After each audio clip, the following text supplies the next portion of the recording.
Так, котел Бакси Эко-Классик 24F. В эксплуатации 2 года. Этой зимой проявил себя следующим образом. Во время его работы при переключении с отопления на горячую воду котел зашумел. Шум, как будто вода закипает. Что мы только не делали после этого, шум не прекращается.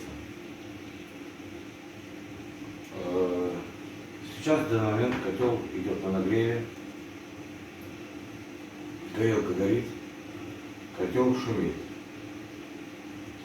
Приходил сотрудник газораспределительной организации «Газпром» газораспределение и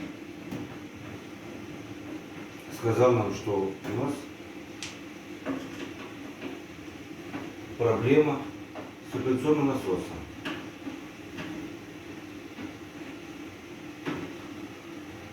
Циркуляционный насос у Бакси очень хороший, но мы его поменяли.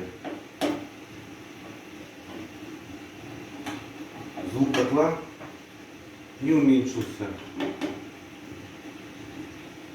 Ничего не изменилось.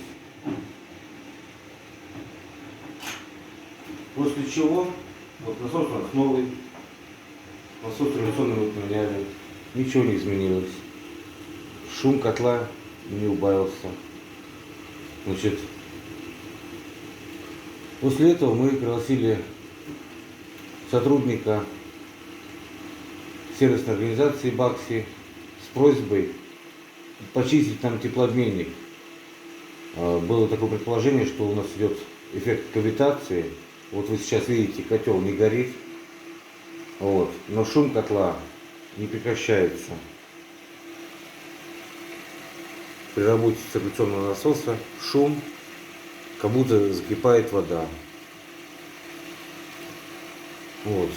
Теплообменник почистен. Что делать дальше, мы уже не знаем. У кого какие-нибудь подсказки, подскажите.